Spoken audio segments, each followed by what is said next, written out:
नमस्कार बच्चों, स्वागत है आपका हमारे YouTube चैनल में।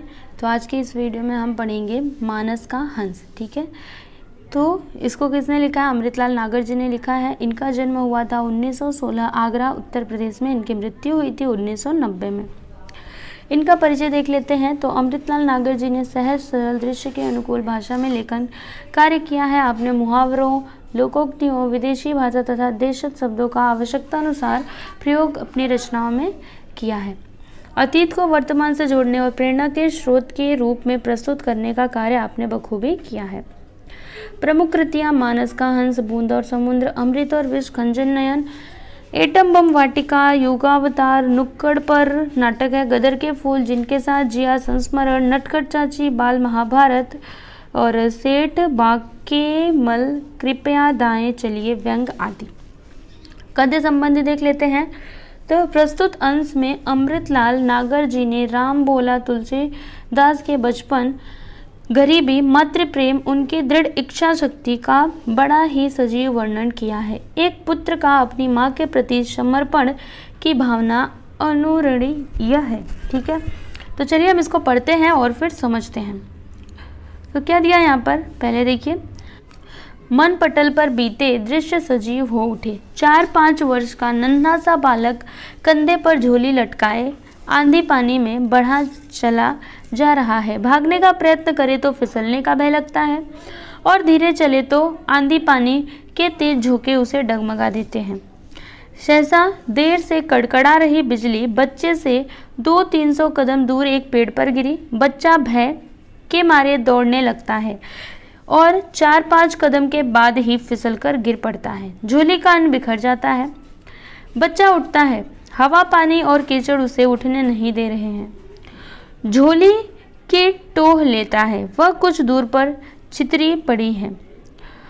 उसकी कड़ी मेहनत की कमाई, दिन भर की भूख का सहारा पानी में बहा जा रहा है। वह उठने की कोशिश में बार बार फिसलता है। भीख में पाया हुआ आटा गीला और बहता हुआ देखकर वह रो पड़ता है। हाय हाय हाय बिलखता हुआ फिर सरक सरक कर तेजी से अपनी झोली के पास जाता है और उसे उठाकर झटपट कंधे पर टांगता है।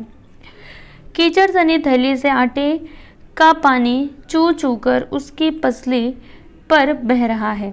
आकाश फिर गरजता है। सहमा बच्चा उठकर चलने के लिए खड़ा होने का प्रयत्न सावधानी से करता है और अपने आप को घर की ओर बढ़ाने में सफल भी हो जाता है। घर बहुत दूर नहीं, पर घर है कहाँ? तो सबसे पहले मैं आपको इतने का मतलब बता देती हूँ कि इसमें लेखक ने क्या लिखा है। तो देखिए, यहाँ पर लेखक जी क्या बोल रहे हैं कि मन पटल पर बीते दृश्य सजीव हो उठे। यहाँ पर लेखक कोई मतलब किसी चीज़ का वर्णन कर रहे हैं और उसके बारे में क्या कहते हैं कि मन पटल मतलब मेरे मन पर जो बीते हुए दृश्य थे वो क्या हुए, सजीव हो उठे। मतलब मुझे वो याद आने लगे।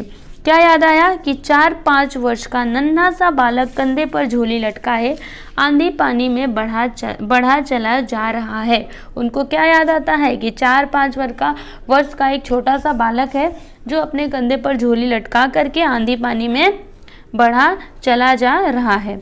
भागने का प्रयत्न करे और अगर वह भागने का प्रयास करता है तो उसे फिसलने का डर है और अगर धीरे चलता है तो आंधी पानी जो है वो उसे क्या कर देंगे, डगमगा देते हैं। ठीक है, फिर सहसा देर से कड़कड़ा रही बिजली बच्चे से 200-300 कदम दूर एक पेड़ पर गिरी और अचानक से क्या होता है कि जो बिजली पहले से कड़कड़ा रही थी वो क्या होती है, बच्चे से 200-300 कदम दूरी एक पेड़ पर गिरती है। बच्चा भय के मारे क्या होता है, दौड़ने लगता है और 4-5 कदम के बाद ही क्या होता है, फिसल करके गिर पड़ता है। अब उसके बाद क्या होता है, झोली का अन्न बिखर जाता है। मतलब उस बच्चे ने क्या लिया था, एक झोला भी लिया था, उसमें उसने खाने का सामान रखा था। ठीक है, अन्न रखा था, अनाज रखा था, तो वो क्या होता है, बिखर जाता है क्योंकि बच्चा फिसल कर गिर पड़ता है। बच्चा उठता है, फिर बच्चा उठता है। हवा, पानी और कीचड़ उसे उठने नहीं दे रहे हैं। मतलब बच्चा किस में गिरा है, पानी कीचड़ में गिरा है। तो हवा पानी वो उठने की कोशिश तो करता है लेकिन हवा पानी और कीचड़ उसे उठने नहीं देते हैं। ठीक है, झोली की टोह लेता है। वह कुछ दूर पर छितरी पड़ी है और फिर वो सोचता है कि मेरी झोली कहाँ पर गई। तो वो क्या देखता है कि वो कुछ दूरी पर क्या है, पूरी की पूरी छितरी पड़ी हैं, मतलब पूरी की पूरी उसमें से जो भी सामान उसने रखा था वो बिखर गई हैं। उसकी कड़ी मेहनत की कमाई, दिन भर की भूख का सहारा पानी में बहा जा रहा है। और फिर उसकी कड़ी मेहनत की कमाई मतलब उसने आज जो दिन भर में मेहनत करके कमाया था, और दिन भर की भूख का सहारा मतलब दिन भर से वो लोग क्या थे, भूखे थे, ठीक है, वो लड़का क्या था, भूखा था। तो रात को उसने सोचा था मुझे खाना मिलेगा, तो वो जो भूख का सहारा था वो पानी में बहा जा रहा है। वह उठने की कोशिश में बार बार फिसलता है, मतलब वो उठने की कोशिश तो करता है लेकिन वो उठ नहीं पाता है क्योंकि वहाँ पे कीचड़ है, तो उसमें बार बार वो फिसल जाता है। अब भीख में पाया हुआ आटा गीला और बहता हुआ देखकर वह रो पड़ता है, और जो उसको भीख में आटा मिला था वह क्या हो गया, वो पानी की वजह से गीला हो गया। तो जब गीला होकर के वो बहता हुआ देख करके, जब वो बहता है ना तो उसे देख करके वह रो पड़ता है। हाय हाय बिलखता हुआ फिर सरक कर तेजी से अपनी झोली के पास जाता है और उसे उठाकर झटपट कंधे पर टांगता है। और फिर क्या होता है, वह रोता हुआ बिलखता हुआ सरक करके तेजी से अपने झोली के पास जाता है और फिर उसे अपने कंधे पर टांग लेता है। उसके बाद क्या होता है कि जो कीचड़ सनी थैली से आटे का जो पानी था ना, वह चू चू करके उसकी पसली पर बह रहा है, ठीक है। फिर आकाश गरजता है। उसके बाद जो बच्चा था, सहमा बच्चा उठकर चलने के लिए खड़ा होने का प्रयत्न सावधानी से करता है और अपने आप को घर की ओर बढ़ाने में सफल भी हो जाता है। घर बहुत दूर नहीं, पर घर है कहाँ। देखिए फिर क्या होता है, वो बच्चा कैसे भी कोशिश करके वो खड़ा होता है, फिर उसका घर जिधर था उसकी तरफ वो अपने को मतलब वो अपने घर की ओर जाने लगता है। अब यहाँ पर लेखक जी लिख रहे हैं कि घर बहुत दूर नहीं है लेकिन घर है कहाँ, घर बहुत दूर नहीं लेकिन घर है कहाँ। तो चलिए देखते हैं, आगे पढ़ेंगे तो हमको समझ में आएगा। झोपड़ियों के मानदंड से भी हीनतम 8-10 छोटी छोटी झोपड़ियों की बस्ती के लिए यह तूफान प्रलय बनकर आया था। अधिकांश झोपड़ियां या तो उड़ गई थी या फिर ढही पड़ी थी। भिखारियों के टोले में सभी अपने अपने राजमहलों की रक्षा करने के लिए जूझ रहे थे। उन्हीं में से एक कोने पर बना पार्वती अम्मा का घास फूस और ढाक के पत्तों का राजमहल भी ढह पड़ा था। बहुत से ढाक के पत्ते और गली हुई फूस टट्टर में से निकल चुकी थी।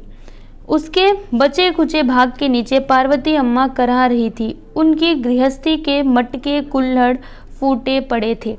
फिर यहाँ पर लेखक जी झोपड़ियों के बारे में बताते हुए क्या कह रहे हैं कि झोपड़ियों के मानदंड से भी हीनतम 8-10 छोटी छोटी झोपड़ियों की बस्ती के लिए यह तूफान प्रलय बनकर आया था।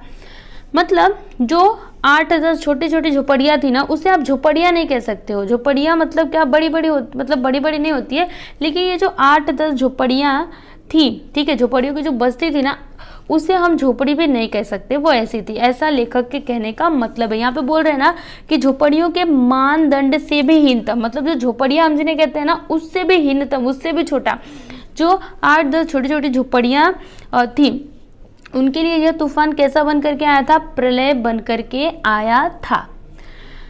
तो इसमें से अधिकांश झोपड़ियाँ तो क्या हुई थी, उड़ गई थी या फिर ढही पड़ी थी, ठीक है।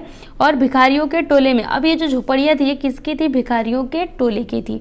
तो इनमें सभी अपने राजमहलों की रक्षा करने के लिए जूझ रहे थे। अब राजमहलों, यहाँ पे राजमहल क्यों लिख रहे हैं, क्योंकि देखो सभी को अपना घर बहुत प्यारा होता है, सभी को अपना घर राजमहल के जैसा होता है। तो ये जो भिखारियों के टोले में सभी लोग थे वो अपने अपने घरों की रक्षा करने के लिए जूझ रहे थे। ऐसा नहीं कि उनके पास राजमहल था, ठीक है। उन्हीं में से एक कोने पर बना पार्वती अम्मा का घास फूस और ढाक के पत्तों का राजमहल भी ढह पड़ा। मतलब इनकी भी झोपड़ी क्या हुई थी, ढह पड़ी, ठीक है। बहुत से ढाक के पत्ते और गली हुई फूस टट्टर में से निकल चुकी थी, और जो ढाक के पत्ते थे और फिर गली हुई जो फूस थी, बारिश की वजह से वो गीली हो गई थी, वह टट्टर में से निकल चुकी थी, ठीक है। उसके बचे खुचे भाग के नीचे पार्वती अम्मा करा रही थी, और जो उसका बचा खुचा भाग था, बाकी सब तो ढह चुके थे, लेकिन जो बचा खुचा भाग था उसके नीचे पार्वती अम्मा क्या कर रही थी, करा रही थी। उनकी गृहस्थी के मटके कुल्हड़ फूटे पड़े थे, और जो उनके घर में मटके और कुल्हड़ थे वे सभी क्या हुए थे, फूटे पड़े हुए थे। बच्चा अम्मा कहकर झपटता है। टट्टर के नीचे दबी पड़ी हुई बुढ़िया का आगे निकला हुआ हाथ पकड़कर खींचने का निष्फल प्रयत्न करता हुआ रो उठता है। बुढ़िया ने करा कर आंखें खोली, बुझे स्वर में कहा, किसी को बुलाए लाओ, तुमसे न उठेगी। देखिए क्या होता है, अब ये जो बच्चा था ना, ये किसके घर का था? इसी अम्मा के घर का था। पर पार्वती अम्मा का हो सकता है बेटा हो, देखेंगे आगे क्या हो, बेटा हो सकता है कि नाती हो सकता है। लेकिन बच्चा दौड़ करके आता है और अम्मा कह करके क्या करता है, झपटता है। और जो टट्टर के नीचे मतलब जो झोपड़ी थी उसके नीचे जो अम्मा दबी हुई थी, उनको क्या करता है, उनका हाथ पकड़ करके उनको खींचने का प्रयत्न करता है। लेकिन वो, आप सोचिए ना, इतना छोटा सा बच्चा वो कैसे उतनी बड़ी अम्मा को खींच सकता है। ठीक है, तो वो नहीं खींच पाता है। तो बुढ़िया क्या कहती हैं, आंखें खोल करके कहती हैं, बुझे हुए सिर में कहती हैं कि किसी को बुलाए लाओ, तुमसे न उठेगी। तो आगे देखिए, बच्चा बस्ती भर में दौड़ता फिरा, ए मंगल काका, तनी हमारी अम्मा को निकाल दो, उनके ऊपर छप्पर गिर पड़ा है। ए भैंसिया की बहू, ए सलोनी काकी, ए जबुआ की आजी, ए फेकवा भैया। परंतु न काका ने सुना, न भैया ने, न आजी ने। पूरी बस्ती इस प्रलय प्रकोप के कारण त्रस्त है।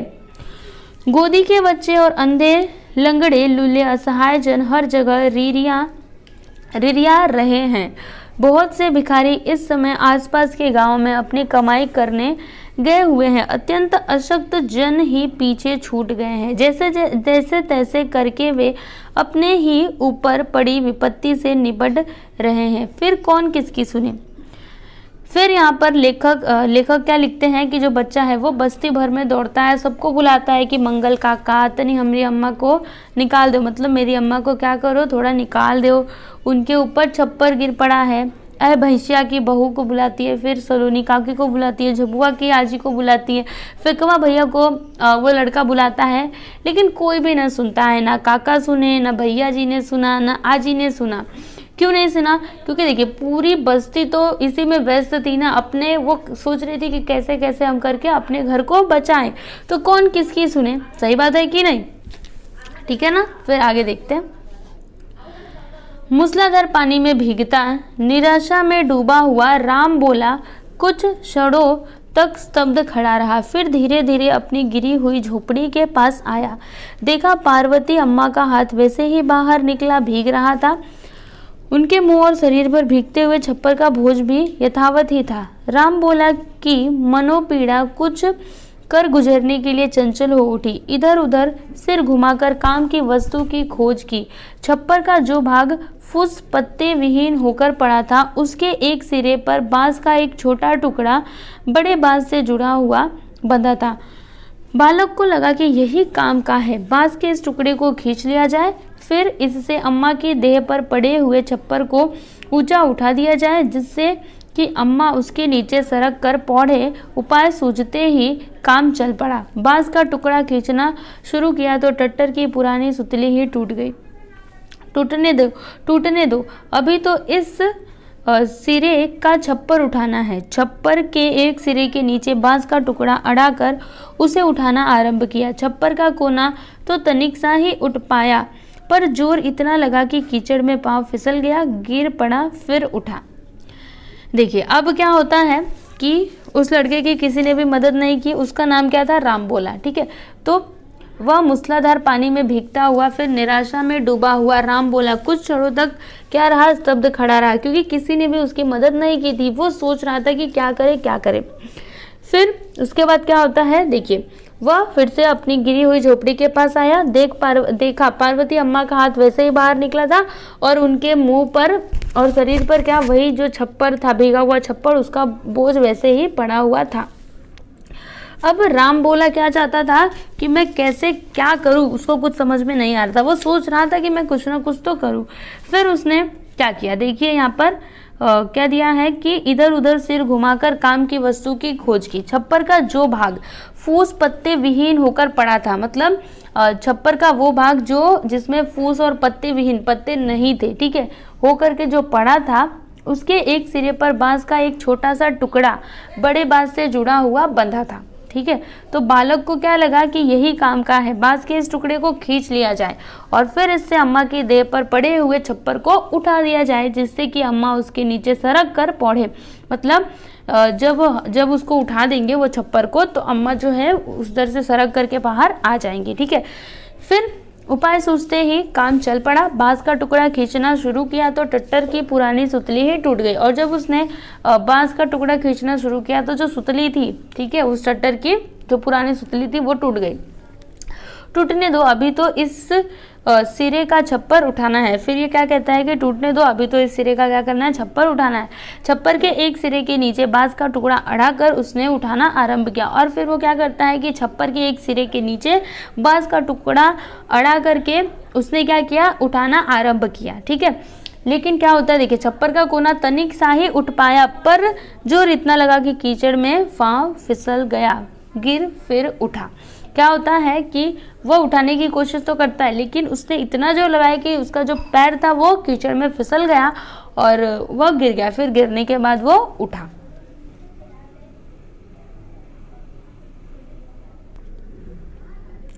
फिर क्या होता है, देखिए अब की बार घुटने टेक कर बैठा और फिर बांस अड़ाया। अब वो लड़का क्या करता है, अब की बार वो घुटने टेक करके बैठता है और फिर बांस को क्या करता है, उसमें अड़ाता है। छप्पर कुछ उठा सही, पर नन्हे हाथ बोझ न संभाल पाए। बालक को अपनी पराजय तो खली ही, पर अम्मा ऊपर का बोझ तनिक सा उठकर फिर मुंह पर गिरने से जब कराही, तब उसे अनचाहे अपराध की तरह भी खल गया। देखिए क्या होता है, वह घुटने के बल अब बैठता है, क्योंकि जब वो खड़े होकर के उसको अड़ा करके उठा रहा था तो वो गिर पड़ा था। तब क्या होता है कि जो उसके छोटे छोटे नन्हे हाथ थे वो उस छप्पर का बोझ नहीं उठा पाए। तो बालक को अपनी पराजय, मतलब जो उसकी पराजय हो, जो उसके हार हुई, उसे उसका बहुत ही तकलीफ, मतलब बहुत उसको खली। लेकिन जो अम्मा थी, जो सो नहीं रही थी, वो छप्पर के नीचे दबी हुई थी। जब वो थोड़ा उठ करके, छप्पर थोड़ा उठ करके जब उनके ऊपर गिरा, तब वो कराई। तब जो लड़का था वो उसे ऐसा लग रहा था कि मैंने कोई अपराध कर दिया है, क्योंकि उसी की वजह से तो जब उसने छप्पर उठाया उसको संभाल ना पाया और अम्मा के मुंह पर वो फिर दोबारा से जाकर के गिर पड़ा। ताव में आकर जय हनुमान स्वामी जोर लगाओ ललकार कर दूसरी बार छप्पर उठाने में राम बोला ने अपनी पूरी शक्ति लगा दी। छप्पर लड़खड़ाया पर उसे गिरने न दिया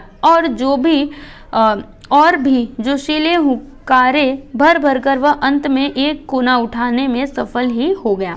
देखिए क्या होता है कि उसने क्या किया, अब ताव में आकर के, मतलब एकदम जोश में आकर के उसने क्या बोला कि जय हनुमान स्वामी जोर लगाओ ललकार कर दूसरी बार छप्पर उठाने में राम बोला ने अपनी पूरी शक्ति लगा दी। उसके बाद छप्पर थोड़ा लड़खड़ाया, लेकिन उससे उस लड़के ने गिरने नहीं दिया और फिर और भी जोशीले हुक्कारे भर भर कर वह अंत में एक कोना उठाने में क्या हो गया, सफल हो गया। फिर दूसरे कोने को उठाने की चिंता पड़ी और फिर उसे अब दूसरे कोने को, एक कोना तो उठा दिया, ठीक है, अब दूसरा कोना कैसे उठाए इसकी चिंता उसे पड़ी। इसे काहे से उठाए, मतलब इसे किससे उठाए, कोई मतलब की चीज दिखलाई ना पड़ी। पड़ोसी के यहाँ कुछ खपच्चियाँ पड़ी थी, एक बार मन हुआ कि उठा लाए, पर कुछ ही देर में गाली मार के भय से वह उसका उड़नछू हो गया। टहनी काम के योग्य सिद्ध न हुई। छप्पर के नीचे अम्मा की लाठियां झांकती नजर आई, उसे लपक कर खींच लिया और उसके सहारे से किसी प्रकार दूसरा सिरा भी ऊंचा उठा लिया। देखिए क्या होता है कि फिर दूसरा कोना उठाने को उसको चिंता हुई, तो वो क्या सोचता है कि पड़ोसी के यहाँ कुछ खपच्चियाँ पड़ी हैं, क्यों ना मैं उसे उठा लाऊं। लेकिन फिर वो सोचता है कि मैं लूँगा तो ये मुझे गाली देंगे, मारेंगे, ठीक है, तो फिर वो भूल गया वो सारी चीज़ें। तब क्या होता है कि छप्पर के नीचे अम्मा की लाठियाँ क्या रही थी, झांक रही थी। तब उसने क्या किया, उसे लपक कर खींच लिया और दूसरा जो सिरा था उसको भी ऊंचा उठाने में उसने असफलता प्राप्त की, मतलब उसको भी वो ऊंचा उठा पाया। 2 क्षणों तक अपने श्रम की सफलता को विजय पुलक भरे संतोष से निहारता रहा। फिर पार्वती अम्मा के सिरहाने की तरफ बढ़ा और फिर जब उसने दोनों सिरों को उठा लिया तो कुछ क्षणों के लिए, मतलब 2 क्षणों तक अपने श्रम की सफलता, मतलब जो उसने मेहनत की थी उसकी सफलता को वह निरारता रहा, ठीक है। उसके बाद क्या होता है कि फिर पार्वती अम्मा के सिरहाने की तरफ बढ़ा। भीगते हुए भी अम्मा निर्विकार मुद्रा में काट सी पड़ी थी। उनके कान से मुंह सटाकर राम बोला ने जोर से कहा, अम्मा वैसी सरक जाओ तो भीजोगी नहीं। देखो क्या हुआ कि जो भीगते हुए अम्मा थी वह निर्विकार मुद्रा में काट सी पड़ी थी। उनके कान से मुंह सटा करके राम बोला ने क्या कहा, जोर से कहा कि अम्मा वैसे सरक जाओ तो भीगोगी नहीं, मतलब तुम वैसे सरक जाओगी तो भीगोगी नहीं। तो देखिए अम्मा क्या कहती है, मेरी देह तो पाथर हुई गई है रे, कैसे सरकी। सुनकर राम बोला हताश हो गया। एक बार शिकायत भरा सिर उठाकर बरसते आकाश को देखा, फिर और कुछ न सूझा तो अम्मा से लिपट कर लेट गया। स्वयं भीगते हुए भी उसे यह संतोष था कि वह अपनी पालनहारी को वर्षा से बचा रहा है, पर यह संतोष भी अधिक देर तक टिक न पाया। पार्वती अम्मा तब भी पानी से भीग रही थी। देखिए क्या होता है, वो अम्मा सरक नहीं पा रही थी। वो क्या कहती हैं कि मोरी देह तो कैसी हो गई है, पाथर, मतलब पत्थर की हो गई है। पानी में भीगते भीगते अब वो हिल डुल भी नहीं पा रही थी। तो पूछती हैं, वो कहती हैं कि मेरी देह तो कैसी हो गई है, पत्थर की हो गई है, मैं कैसे सरकूं। तो सुन करके राम बोला क्या हो गया, हताश हो गया, एकदम निराश हो गया। और फिर एक क्षण के लिए उसने आकाश को देखा शिकायत के लिए कि तुम इतनी पानी क्यों बरसा रहे हो। लेकिन फिर वो क्या करता है, उसे कुछ नहीं सूझा तो वो क्या करता है, अम्मा से लिपट करके लेट गया। और उसको यह संतोष था कि मैं खुद भीग रहा हूँ, लेकिन अपनी अम्मा, पालनहारी जो मेरी अम्मा है, उनको वर्षा से बचा रहा हूँ। लेकिन यह जो संतोष था, जो उसे संतोष प्राप्त हुआ था, यह अधिक देर तक टिक नहीं पाया। क्यों? क्योंकि पार्वती अम्मा अब भी पानी से भीग रही थी। आकाश में बिजली की कौंदें बीच बीच में लपक उठती थी। बादलों की गड़गड़ाहट सुनकर राम बोला को लगा कि मानो चैन सिंह ठाकुर अपने हलवाहा को डांट रहे हैं। राम बोला अनायास ही ताव में आ गया, उठा और फिर नए श्रम की साधना में लग गया। दूसरे छप्पर के ढीले पड़ गए अंजर पंजर को कसने के लिए पास ही खलार में उगी लंबी घास पतवार उखाड़ लाया। राम बोला ने भिखारी बस्ती के और लोगों को जैसे घास बट कर रस्सी बनाते देखा था, वैसे ही बटने लगा। जैसे तैसे रस्सियां बटी, जस तस टट्टर बांधा। अब जो उसकी आधी से अधिक उधड़ी हुई छावन पर ध्यान गया तो नन्हे मन के उत्साह को फिर काट मार गया। घास फूस ज्योनारों में जूठन के साथ साथ बाहर फेंकी गई पत्तलों और चितड़े गुदड़ों में बनाई गई वह छोटी सी छपरियां फिर से छाने के लिए वह सामान कहाँ से जुटाए।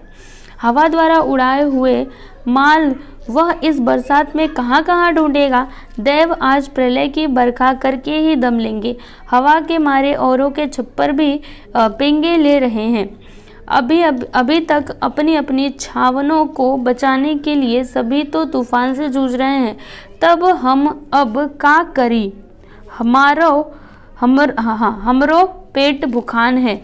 हम नान्हे से तो हैं हनुमान स्वामी, अब तक थक गए भाई।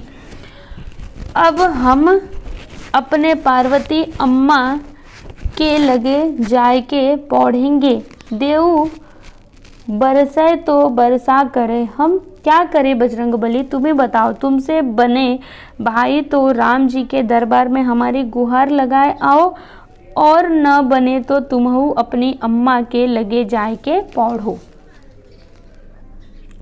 देखिए फिर क्या होता है कि आकाश में बिजली की कौंदें बीच बीच में क्या होती थी, लपक उठती थी, मतलब बिजली क्या हो रही थी, चमक रही थी। ठीक है, बादलों की गड़गड़ाहट सुनकर राम बोला को लगा कि चैन सिंह ठाकुर अपने हलवाला को डांट रहे हैं। फिर राम बोला अनायास ही ताव में आ गया, उठा और फिर नए श्रम की साधना में लग गया, मतलब नया श्रम वो करने लगा। और फिर दूसरे छप्पर के ढीले पड़ गए अंजर पंजर को कसने के लिए पास ही खलार में उगी लंबी घास पतवार उखाड़ लाया। और फिर वो क्या करता है, वह मतलब देखिए वो क्या होता है, अभी तक तो वो अम्मा को बचा रहा था बारिश से, लेकिन फिर क्या होता है कि बार बार बिजली चमक रही थी और जो बादलों की गड़गड़ाहट थी, इसकी वजह से उसको ऐसा लग रहा था ना कि जैसे चैन सिंह जो ठाकुर है वो अपने हलवाला को डांट रहे हैं, उनको ऐसा लग रहा था। ठीक है, जो उनका हलवाहा था वो उसको डांट रहे हैं, ऐसा उसको लग रहा था। फिर वो अनायास ही ताव में आ गया, मतलब जोश में आ गया, और फिर वो नए श्रम की साधना, मतलब नया मेहनत करने के लिए तैयार हो गया। तो वो क्या करता है कि दूसरे छप्पर के ढीले पड़ गए अंजर पंजर को कसने के लिए उसने क्या किया कि पास ही खलार में उगी लंबी लंबी घास पतवार को उखाड़ लाया। ठीक है, फिर राम बोला ने भिखारी बस्ती के और लोगों को जैसे घास बटकर रस्सी बनाते देखा था वैसे ही बटने लगा, जैसे तैसे रस्सियाँ बटी, जस तस टट्टर बांधा। फिर क्या होता है कि उसने देखा था कि कैसे टट्टर बांधा जाता है, तो उसने जैसे तैसे कर करके क्या किया, टट्टर बांधा। अब जो उसकी आधी से अधिक उधड़ी हुई छावन पर ध्यान गया तो नन्हे मन के उत्साह को फिर काट मार गया। अब क्या होता है कि जो उसकी आधी से अधिक उधड़ी हुई छावन थी, ठीक है, वो आधे से अधिक भी उधड़ गई थी। अब उसकी तरफ उसका ध्यान गया तो जो उसका उत्साह था वो फिर से कम हो गया। घास फूस ज्वनारों में जूठन के साथ साथ बाहर फेंकी गई पत्तलों और चितड़े गुदड़ों से बनाई गई वह छोटी छोटी छपरियाँ फिर से छाने के लिए वह सामान कहाँ से जुटाए, ऐसा वो सोचता है। ठीक है, हवा द्वारा उड़ाए हुए माल वह इस बरसात में कहाँ कहाँ ढूंढेगा। ठीक है, वो ऐसा सोचता है कि हवा द्वारा जो भी उड़ाए हुए माल है वो इस बरसात में कहाँ कहाँ ढूंढेगा। देव आज प्रलय की बरखा करके ही दम लेंगे। फिर वो क्या सोचता है कि आज जो देव है वो आज प्रलय की बरखा मतलब प्रलय की बारिश करके ही दम लेंगे। हवा के मारे औरों के छप्पर भी पेंगे ले रहे हैं, तभी अपनी अपनी छावनों को बचाने के लिए सभी तो तूफान से जूझ रहे हैं। तब अब हम अब का करी। फिर ये सोच रहा है कि तब अब हम का करी, हमारो पेट भूखान है, मतलब मुझे भी भूख लगी है, हम नान्हे से तो हैं हनुमान स्वामी। और फिर ये लड़का क्या कहता है कि हम कौन है, हम तो छोटे से हैं, नन्हे से हनुमान स्वामी। अब तक थक गए भाई, अब हम अपनी पार्वती अम्मा के लगे जाए के पढ़ेंगे। फिर यहाँ पर जो लड़का है वो क्या बोल रहा है कि अब तो हम थक गए, अब हम अपनी पार्वती अम्मा के पास जाए करके क्या करेंगे, पढ़ेंगे। फिर कहते हैं कि देव बरसे तो बरसा करें, हम क्या करें बजरंगबली तुम ही बताओ। अगर तुमसे बने तो राम जी के दरबार में मेरी गुहार लगाया, नहीं तो फिर और न बने तो तुम अपनी अम्मा के लगे जाए के काय करो, पढ़ो। अब राम बोला खिसियाना सा होकर रेंगते हुए अपनी छपरिया में घुसा। और फिर राम बोला एकदम गुस्से में आ जाता है और फिर रेंगते हुए अपनी छपरिया में, जो उसके छप्पर था उसमें वो घुस जाता है। उसने खींचकर पार्वती अम्मा का हाथ सीधा किया तो वे पीड़ा से करा उठी, पर बड़ी देर से ही एक मुद्रा में पड़ी हुई जड़ बाह सीधी हो गई। क्या होता है कि जब वो छपरिया में जाता है तो अपनी अम्मा का एक हाथ खींच करके उसने क्या किया, सीधा किया, तभी वो पीड़ा से करा उठी, मतलब उनको क्या हुआ, दर्द हुआ तो वो करा उठी। और फिर एक तरफ से अच्छा ही हुआ, क्या अच्छा हुआ कि जो उनकी हाथ पहले से ऐसे पड़ी थी तो वो थोड़ी दूसरी मुद्रा में आ गई। ठीक है, वो कब से ऐसे ही पड़ी थी। अब स्नायु कंपन हुआ जिससे उनके शरीर का आधा भाग थोड़ी देर तक कांपता रहा, मतलब स्नायु कंपन हुआ, उसके बाद से जो उनका शरीर का आधा भाग था वो थोड़ी देर तक कांपता रहा। फिर उसके बाद आगे क्या होता है देखें। बालक के लिए यह आश्चर्यजनक भयदायक दृश्य तो अवश्य था, पर उसे यह कंपित देह पहले ही मृतवत देह की स्थिति से कहीं अधिक अच्छी भी लगी। बोल पड़ा, पार्वती अम्मा, हाँ बचवा। पार्वती अम्मा का वेदना में बुझा स्वर सुनाई दिया। हम तुमको आगे ढकेलेंगे, तुम एक बार जोर से कराहोगी तो जरूर, पर तुम्हारी ये जकड़ी देह खुल जाएगी, बरखा से तुम्हारा बचाव भी हो जाएगा। देखिए क्या होता है कि मैं आपको बताती हूँ, जैसे यहाँ पर इस लड़के ने क्या किया, अम्मा की एक हाथ को सीधा कर दिया। ठीक है, तो इससे क्या हुआ, जो अम्मा की स्नायु कंपन की वजह से जो अम्मा का शरीर का आधा भाग था वह कांपने लगा। ठीक है, कांपता रहा। तो बालक के लिए यह आश्चर्यजनक लेकिन भयदायक दृश्य तो अवश्य था, मतलब वो आश्चर्य तो कर रहा था और भयदायक भी था कि अम्मा को क्या हो गया, लेकिन उसे यह कंपित देह, मतलब जो इनका देह कांप रहा था, यह ज़्यादा अच्छी लग रही थी। जैसे वो पहले कैसे एकदम ऋतवत पड़ी थी, थोड़ी भी हिलडुल नहीं पा रही थी, तो उससे उनको उस देह से तो ये तो अच्छा था कि वो कांप रही है कम से कम। तब वो बोल पड़ा, क्या कहता है कि पार्वती अम्मा। तो पार्वती अम्मा कहती है, हाँ बचवा। तो पार्वती अम्मा का वेदना में बूझा स्वर सुनाई दिया। उसके बाद, हम तुमको आगे ढकेलेंगे, तुम एक बार जोर से कराहोगी तो जरूर, पर तुम्हारी ये जकड़ी हुई देह क्या होगी, खुल जाएगी, बरखा से तुम्हारा बचाव भी हो जाएगा। ऐसा कौन बोला, राम बोला ने कहा। फिर क्या होता है देखिए, बुढ़िया माई नाना कहती ही रही, पर राम बोला ने उनकी बगल में लेटकर कोहनी से ढकेलना आरंभ कर दिया। जय हनुमान स्वामी का नारा लगाकर, दांत भींच और सिर झटकाकर राम बोला ने अपनी पूरी शक्ति लगा दी। पार्वती अम्मा कराती हुई पीछे गई। बालक अपनी जीत से खुश हुआ। गौर से देखा कि इस बार पार्वती अम्मा के किसी भी अंग में कंपन न हुआ। उन्हें खांसी अवश्य आई और वे देर तक राम राम शब्द में कराती रही बस। परंतु अब वे भीग तो नहीं रही हैं। बरसात झेलने के लिए राम बोला की पीठ है। खांसती कराहती अम्मा की पीठ सहलाते हुए विजयी पूत ने इठलाते स्वर में ऐसे चमत्कार भरे अंदाज से पूछा कि मानो बड़ा छोटे से पूछ रहा हो, पार्वती अम्मा बहुत पिराता है?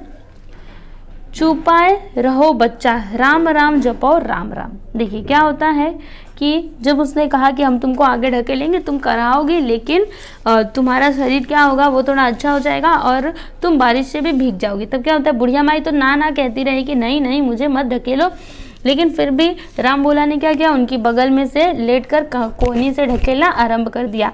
क्या कहता है, जय हनुमान स्वामी का नारा लगाकर, दांत भींच और फिर से झटका कर राम बोला ने अपनी पूरी शक्ति लगा दी। ठीक है। पार्वती अम्मा कराती हुई पीछे गई। बालक अपनी जीत से खुश हुआ। अभी उसने गौर से देखा, पार्वती अम्मा के तो किसी भी अंग में कंपन नहीं हुआ, लेकिन हाँ उन्हें खांसी जरूर आई और वह राम राम के शब्द में कराती रही बस। परंतु वे भीग तो नहीं रही थी। लेकिन जब उसने क्या किया था, अम्मा को ढकेल दिया था, तो अम्मा भीग नहीं रही थी। बरसात झेलने के लिए राम बोला की पीठ है। खांसती कराती अम्मा की पीठ सहलाते हुए विजयी पूत ने इठलाते स्वर में ऐसे चमत्कार भरे अंदाज में पूछा कि मानो बड़ा छोटे से पूछ रहा हो। क्या पूछता है कि पार्वती अम्मा बहुत पिराता है? चुपाए रहो बच्चा, राम राम जपो राम राम। फिर अम्मा क्या कहती हैं कि बच्चे चुपी रहो, राम राम जपो राम राम। तो देखिए बच्चों, यहाँ पर हमने ये पार्ट कंप्लीट कर लिया। अब यहाँ पर हम शब्द संसार देख लेते हैं। तो मानदंड मतलब मूल्यांकन की विधि, निष्फल मतलब जिसका कुछ फल न हो, रिरियाना मतलब गिड़गिड़ाना, निर्विकार मतलब विकार रहित, कौंद मतलब बिजली की चमक, खलार मतलब नीचा गहरा नीची, जोना मतलब भोज दावत, खिसियाना मतलब नाराज होना, अंजर पंजर ढांचे के जोड़, ताव आना, क्रोध आना, उड़न छू हो जाना, भाग जाना, उड़ जाना मतलब गायब हो जाना। तो बच्चों यहाँ पर हमने ये पाठ पूरा किया। मुझे पूरा विश्वास है आप लोग को अच्छा लगा होगा। तो आपको हमारे ये वीडियो अच्छा लगा है तो प्लीज़ हमारे वीडियो को लाइक कीजिएगा, शेयर कीजिएगा और अगर आप हमारे चैनल पर नए हैं तो हमारे चैनल को सब्सक्राइब कीजिएगा। Thank you.